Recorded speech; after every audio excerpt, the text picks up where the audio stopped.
In behalf of PDP Laban, that I am the Vice President for the Visayas. I came all the way from Cebu City to be part itong gathering sa kaibigan ko Matani. Walang iba, 53 sa Balupa, Kibuloy for Senator. Ano pa ba ang kailangan kong sasabihin? Tried and tested yan si Kibuloy. I have known him. Alam na alam ko si Kibuloy. Apollo. I've been mayor, and I've been serving the country for 31 years already. 31 years. Naging presidente po ako ng Councilors League sa buong bansa, Vice Mayor's League sa buong bansa. Presidente po ako sa lahat ng mayors.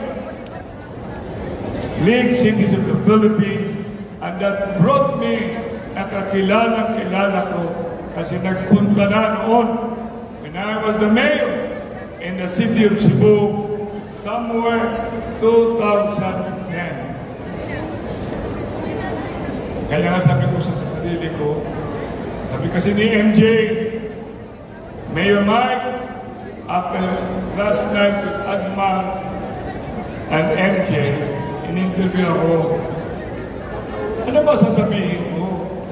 Wala na ibang sabihin. Kailangan natin si Pastor 53 Kibuloy sa Senado. Tama ba ako? Kailangan natin taong totoo, taong may puso, taong who will convert like all of you. And that is why I want to be counted. I want to be counted itong importanteng gathering. I know I have visited Pastor Apollo Kibuloy, and I know he is watching. Tama ba ako? Pastor, hindi man ako pastor. Pastor Apollo Kibuloy, nandyan ka, kikinig ka sa amin, nandito po kami. Mahal na mahal namin kayo. Finally, with PDP Laban, our chairman, Mayor, President, former Tigo Duterte also endorses Kibuloy for Senator, including Vice President Sara Duterte. And last but not the least, all of us, Partido PDP Laban, bring Kibuloy 53 for Senator as part of our group. Maraming salamat. Hanggang salamat mga Bisaya.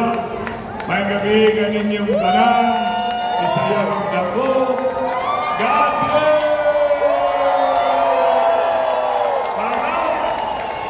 Daghang salamat, Mayor Mike Rama. Kaya ang aming panawagan ngayong eleksyon na ito, iboto ninyo ang mga kaalyado ng Pangulong Duterte na narito sa harap at iboto ninyo ang mga senador ni Pangulong Duterte para mapagtibay ang pagbabalik sa Malacanang ni Sara Duterte. Dahil ang tagumpay ni Pastor Kibuloy, ang tagumpay ni Sara Duterte ay tagumpay ng mamamayang Pilipino.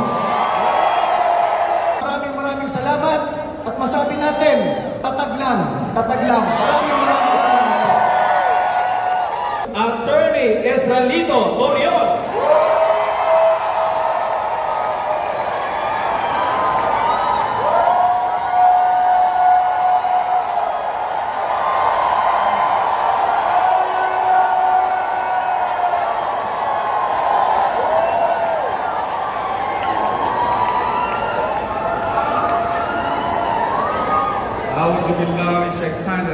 Bismillahirrahmanirrahim.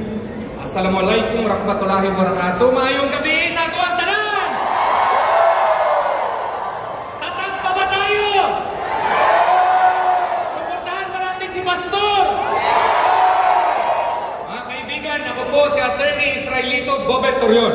Ako po ang official spokesperson ng ating pinakamamahal na Senator Apollo Kibuloy. Bakit natin piliin si Pastor? Si Pastor ay anak po ng mahirap. Galing po siya sa kahirapan. Kaya naiintindihan po niya ang kahirapan. Natao siya doon sa Gina kung saan ang bukid na tinatawag na Tamayong Kalinan, Davao City. Ang kanyang mga magulang ay mga Pampanggenyo. Kaya yung mga Pampanggenyo, nire-request namin kayo na suportahan si Pastor Apollo Kibuloy. Galing siya sa kahirapan, kaya nga po, maski bigas at pagkain noong bata pa siya, ay mahirap po. Nag-aral siya doon sa Parang Maguindanao, kaya yung mga kaibigan natin, salam na mga Muslim, suportahan natin si Pastor. Naging scholar po siya sa Bible School at siya po ay itinataguyod ang kanyang sarili hanggang nagtapos po ng theology. Ganyan po ang ating pinakamamahal na Pastor Apollo Kibuloy. At dahil po sa kanyang mga gawaing mabuti noong 1985, itinayo niya ngayon ang Kingdom of Jesus Christ. Mula sa 15 lamang na miyembro, tingnan niyo po kung gaano nakadami ngayon mga miyembro ng Kingdom of Jesus Christ. Present po ito sa buong mundo at ngayon po ay isa sa pinaka-respetado na religious organization sa buong mundo po. Galing po ito sa kahirapan, but right now, it is one of the most improved religious organization in the country and in the world today. Si Pastor Apollo Kibuloy ang nagtayo ng Jose Maria College na isa na pong sikat na eskwelahan dito sa ating mahal na bansa. Kaya nga kami, we are trying our best now to raise money. Bakit po? Kasi ang JMC College Law School po, naging qualifier, isa po sa 6 na colleges and universities na nag-champion sa Asia Pacific at ipadala po kami sa Oxford University sa England. Bakit po nangyari yan? Nangyari yan dahil sa inspirasyon na binigay ni Pastor Apollo Kibuloy sa amin. Ang problema lamang namin, po ng mga bank deposits po ng mga korporasyon ni Pastor at saka pati na nga po sa akin ay freeze po, sinara po. Ganyan po ang aming situation ngayon. Pero alam namin na kaya namin yan sa panalangin ng mga siya po ang nagtayo ng napakasikat na ngayon na SMNI. Di ba po? Ang SMNI lamang ang nagtulong ni Presidente Rodrigo Duterte noong nakaraang eleksyon at saka yung Presidente natin ngayon na nakalimutan na ata niya ang tulong ng ating mahal na pastor. Nagkaroon ata ng amnesia ang ating presidente ngayon sa tulong ni Pastor Apollo C. Quiboloy. Tinayo rin ni Pastor Apollo C. Quiboloy ang Suara Sub. Tinayo niya ang Keepers Club International. Tinayo niya ang Children's Boy Foundation. At iba-iba pang organisasyon na nandito sa Pilipinas at mag-ibang sa ibang bansa. Yan po si Pastor Apollo C. Quiboloy. Meron siyang kaibigan. Hindi lamang kaibigan, kundi para na niyang kapatid. Tinulungan niya noong eleksyon at naging presidente ang ating pinakamamahal na Presidente Rodrigo Duterte. Dahil po sa kanyang suporta ng ating pinakamamahal na Presidente Rodrigo Duterte at sa kanyang anak, ang ating Vice Presidente Sara Zimmerman Duterte. Alam na mo ninyo kung anong nangyari sa KOJC at sa kay Pastor Apollo C. Quiboloy. Ginawa siyang poster boy ng political harassment of the present administration.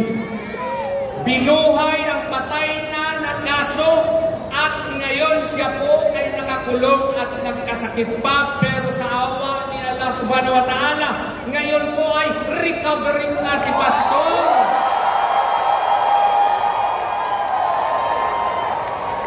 Pero may sakit pa rin siya dahil po ginawa siyang example ng administrasyon na ito para matakot ang mga kababayan natin na sumayin ang present administration ngayon. Tanong, papayag ba kayo niyan?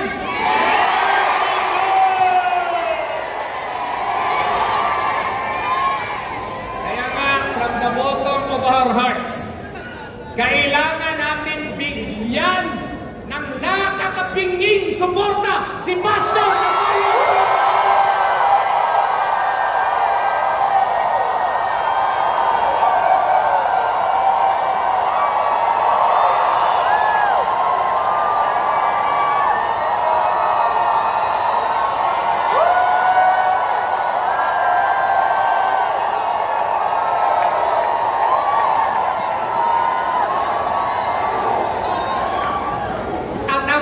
Suporta sa kanya has become more compelling in the light of the developments, political developments in our country today. Why? Because of the ongoing impeachment complaint that has been filed against our beloved Vice President Sara Duterte.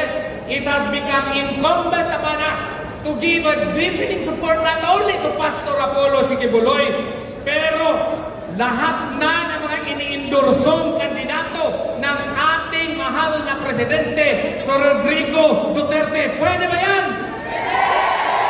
Suportahan natin si Pastor Apollo C. Quiboloy, pero suportahan din natin si Senator J.V. Hinlo. Suportahan din natin si Kuya Ipe Salvador. Pwede ba yan? Suportahan din natin ang magiting matalino na abogado si Atty. Raul Lambino. Suportahan din natin ang ating pinakamamahal na matapang na general. Sino yan? Si Senator Bato de la Rosa. Suportahan Senator Jimmy Bundok. Suportahan din natin ang mga kandidato pang iba. Kundi, sino yun? Yung ating Mr. Malasakit, Senator Bongo.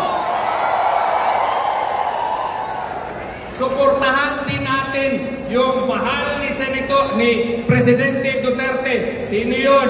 Ang suportado po ng mga katutubo natin, si Senator Kapuyan.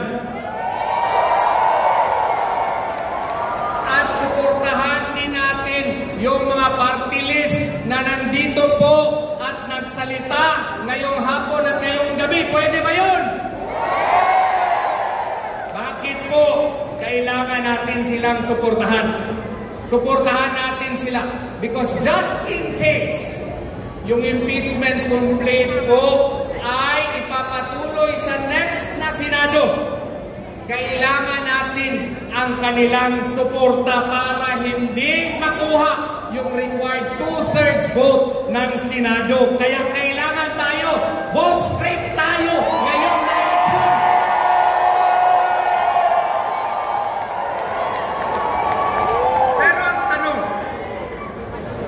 Attorney, bakit namin suportahan si Pastor? Ano ba mga panukala niya na isusuporta niya para sa ating mga taong bayan?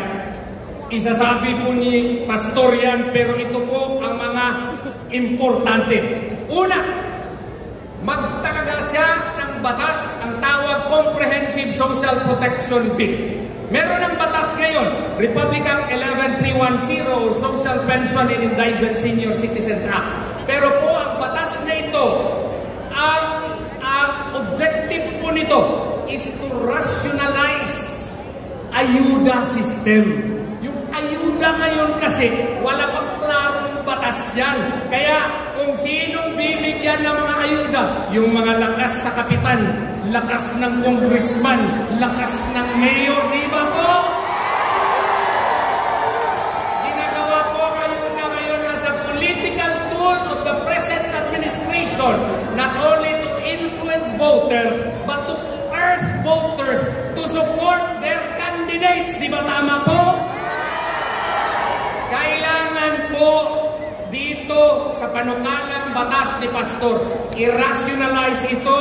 Kailangan ang parameters dito na nakasaad na sa batas kung sino ba talaga ang poorest of the poor. Kasi itong mga poorest of the poor ang kailangan talaga ng ayuda ng ating gobyerno. Di ba tama po? Walain dapat yung mga palakasan sa politiko para po yung mga poorest of the poor talaga ang maaayudahan. Ang gusto nga ni Pastor, pag ma-identify ito, dapat may publication requirement din.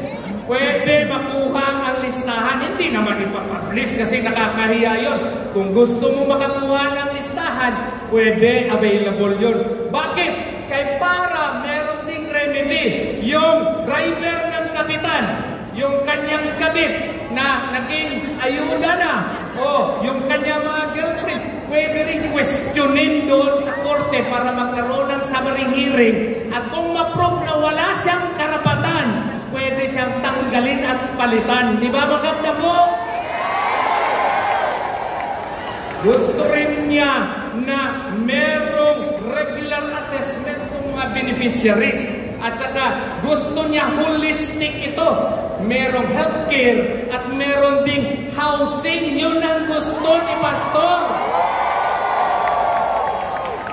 Gusto rin niya magkaroon ng trabaho ang ating mga walang mga trabaho. Yun ang gusto ni Pastor. Katulad po sa Kingdom of Jesus Christ, lahat po, halos lahat ay may trabaho kung full-time ministry worker ka. Di ba tama po? So, dito po sa batas na ito, sa iyang ikukumpuni, kung siya ay iyong pipiliin na maging senador, siya po ay sisiguraduhin na nandun sa batas ang paggawa ng trabaho at bigyan ng tax incentives po ang mga korporasyon na trabaho nito doon sa mga kabukiran at maging dito po sa syudad. Ang mangyayari nito, marami pong magkakatrabaho. Gusto niya ni Pastor na mayroong microfinance support bill para yung gustong magnegosyo, meron po silang kapital para ito inegosyo. At kung may negosyo yung tao, pwede na silang makapagbibigay ng trabaho. Ano pa? Gusto rin ni Pastor na yung OFW, Overseas Filipino Workers, ay suportahan. Paano? Kung pupunta kayo sa Hong Kong, pupunta kayo sa Saudi Arabia, meron pong mga police attaché, meron pong diplomatic attaché, pero kulang ata ng medical and legal attachés. Ang problema po nila ay kailangan sila ng suporta na legal at medical po. Kaya gusto ni Pastor na meron ding continuing education and entrepreneurial skills program para pagbalik niya dito, sila po ay masusuportahan.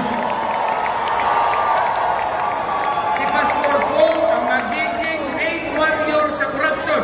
Kaya mag-create siya ng Truth Commission po. Ito pong Truth Commission ay maging isang organisasyon na kasama sa Ombudsman para sila po ang mag-iimbestiga sa mga kurakot sa gobyerno. Gusto ba natin yan? Kaya ngayong gabi, ating pakikinggan ang ating pinakamamahal na Pastor Apollo C. Kibuloy. Pakinggan natin siya at ating suportahan.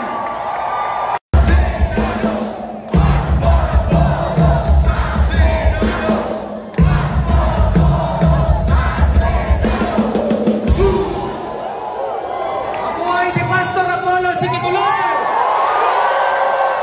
Mabuhay ang Duterte PDP Laban Team!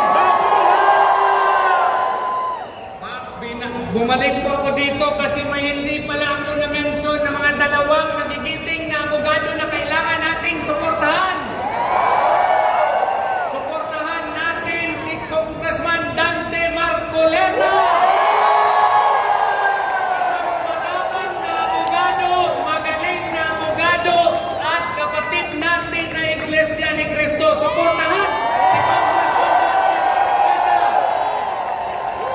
Suportahan din natin si Atty.